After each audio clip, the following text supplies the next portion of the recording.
right. Hello, everybody, and welcome to the Death of Death, where we proclaim Christ's victory over sin, death, and everything else. I'm your host, Nick. That's not really important right now. We're just getting in some of the results for the election of the year. What is the most metal book of the Bible? I've got a few different platforms to cover here, but there's a poll on Twitter that had four options of Judges, Revelation, Genesis, and Job. Revelation is leading at a 60%. And Judges and Job are tied at 20. We got some comments on Instagram from Stephen Shaw voting for Ephesians or Philippians, and Pastor Moulton said Judges or Ecclesiastes. I don't know. I think Ecclesiastes is more goth, just nothing matters, and I'm gonna write poetry. That seems more goth to me, but I'm reading through Judges right now, and it's definitely pretty metal, but my fiance came up with Revelation for the poll, and I gotta say that's got dragons and astronomical events and things, so that's pretty metal to me. Lots of fire, and but Judges is more like a true crime book in a lot of ways. Like, it's got the tent peg and the millstone, and just it's got a lot of murder. But that's not really what we're talking about today. In fact, I'm recording this episode so far in advance that will be long gone and out of your mind by the time you actually hear this, but figured I should address it on the show in some way. There's an hour and 3 minutes left on that poll, so hopefully we see some sort of activity to shake things up in the last hour. So I listen to a lot of podcasts, so many, in fact, that I have trouble keeping up with them. I listen to so many because as a podcaster, I like to see what other podcasts are doing and how they're doing it. I listen to a show called Part of the Problem, hosted by Dave Smith. He's a stand-up comedian, but he is one seriously sharp cookie. He's an economic whiz and understands politics in a way to which I can only aspire. I like this guy a lot. If you're interested in his podcast, it's not PG, but for those of you who can handle curse words, I've linked to the episode I'm talking about in the show notes. So I heard an episode recently that struck me like none other. It was episode 568. Dave Smith talked about statism being a religion. Statism, if you don't know, is defined as a political system in which the state has substantial centralized control over social and economic affairs. Pretty straightforward. I'd say most people in general would fall under the statist category. A lot of Republicans and Democrats could fall into this category. And of course, there are varied degrees of statism depending on your principles. I found the conversation of great interest, so I thought I would do something I've never done on the show before. I'm going to play a clip from that episode and respond to it. The reason I wanted to go over this is because I think we as Christians need to consider long and hard how we think and feel about the state. So let's listen to that first clip. But right.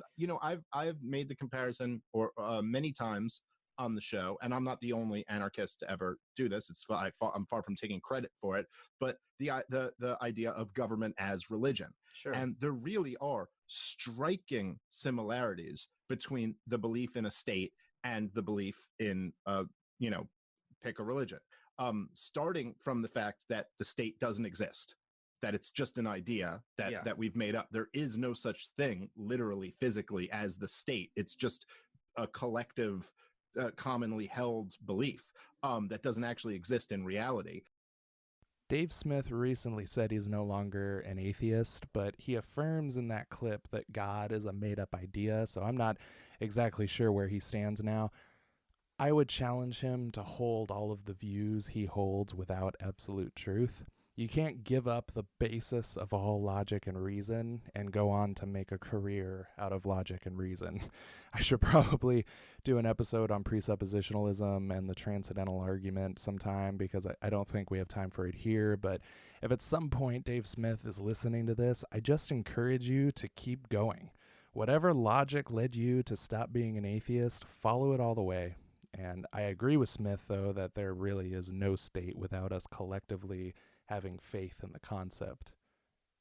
To the fact that there's like the priest classes and the nobility and the different classes, to the fact that there are the rituals like voting and press conferences and State of the Unions, to the fact that there's blasphemy. Plato had a concept of the forms. It's referenced earlier in the episode, but I don't have a clip of that, so I'm just going to talk about it here. It's kind of a complicated idea, and I don't understand it in full myself. But from what I'm able to understand, we have forms in our minds of what things should be like.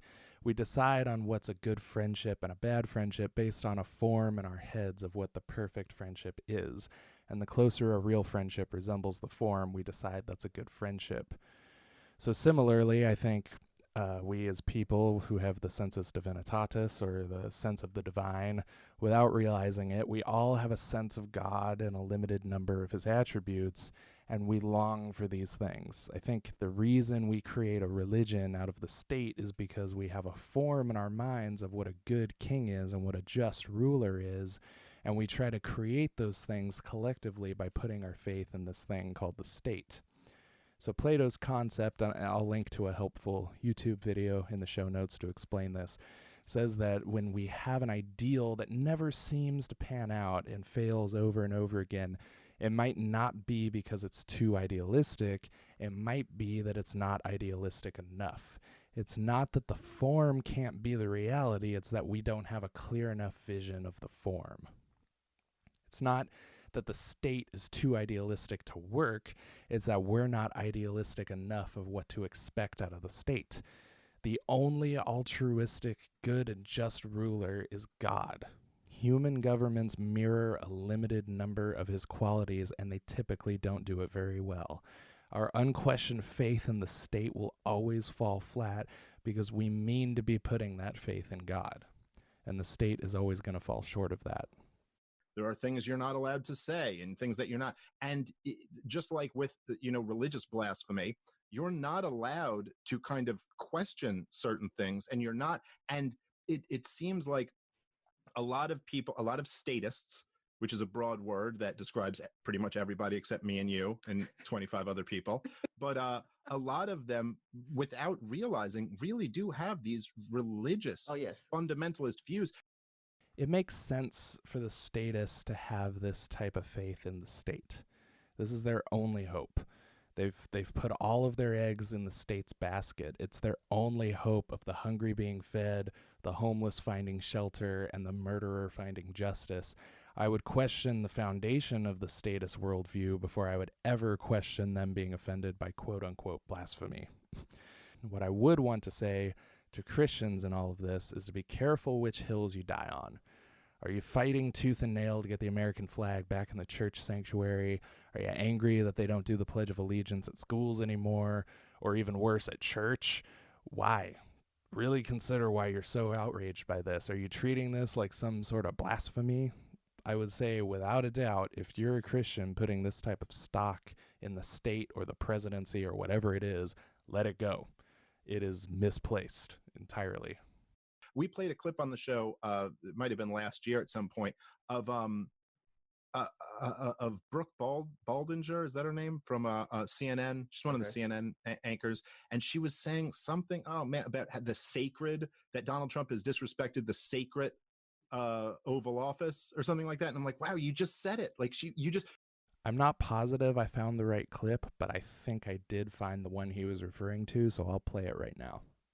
To call your attention to some of the language President Trump has been using as of late. And just before I do, keep in mind, this is the man who holds the most sacred office in our country, whose revered position is one our children should look up to.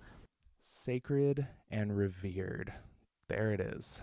And by the way, she proceeded to show a clip of Trump talking about the mayor of Minneapolis. And yes, Trump is a jerk and he's stupid and whatever, but that clip was also hilarious. He said something to the effect of, "You got a rotten mayor, you need to change your mayor." I can't do a good Trump, but I found it absurd and awesome. Just change your mayor. Okay, Mr. President, we'll get right on that. Okay, back to Dave Smith. You don't even realize this is an admission, but you're literally referring to this as a sacred office. And so there's something about the part of this religion is that the president gets up there and they do this a lot and they say, my fellow Americans and blah, blah, blah. And when Trump just doesn't do that and is just like trolling and making the whole thing look like a joke, they really, really hate that. I think it's remarkable that a Christian can get so much out of what Smith is saying here. Along with the implications of this from a political angle, I think this gives us something to watch for, not only in other people's political rhetoric, but also our own. Are we acting like the presidency is too sacred a position for Trump to act the way he does? And I hate to break it to you, but Lyndon B. Johnson did things in the White House that would make Trump blush. Okay? A lot of presidents have been as vile and unlikable as Trump. But if it drives us nuts, it's because we hold that position as too sacred and holy. We can't get past the idea that the presidency is really just that. It's an idea. It's a man who got enough votes. Earlier in that episode of Part of the Problem, Smith and his guest on the show, Michael Malice, were talking about how the presidency is defined by how the president acts. There's nothing outside the presidency defining how he should act. I would say that Trump's behavior may only reveal that the president never was someone to look up to in the first place. Yet we want it to be. We want it to be true. We want the president to be a polite, gentle Presbyterian. We want him to actually care about the poor and care about what's right and to care about us. We are misplacing our desire for the real, true king and ruler and placing it on this man-made position that falls so woefully short of the true form. We already have the true form. Christ is a good and just ruler who actually cares about you. He actually has the capacity to care about you. So turn to him today and stop placing that hope in the state. I hope that wasn't too preachy. That's going to do it for this episode. I hope you guys liked kind of what I did here. I've never done anything like that, like playing clips and responding to them. So if you like that, let me know, and maybe that can be more of a regular thing. But yeah, that's going to do it. The usual things. If you've not signed up for the email list, it's pretty important to do so. There's a lot of stuff going out in the emails and a lot more stuff planned. So go to the homepage, deathofdeath.net, and just sign up for the email. There's no spam. You get maybe 2 emails a week, and if you listen to the show, they're going to be of interest to you. They're going to be emails that you want to read. So besides that, if you want to support the show for $4 a month and become a member of the elect, you can go to patreon.com/deathofdeath, and for just $4 a month, you can get an exclusive podcast and voting rights on episode concepts and all that stuff. So join the elect for $4 a month. That's going to do it today. I've been your host, Nick, here to tell you that the state is made up, and if you're as committed to proclaiming Christ's victory as I am, I'll be here to do it with you all again next week. All right, goodbye for now.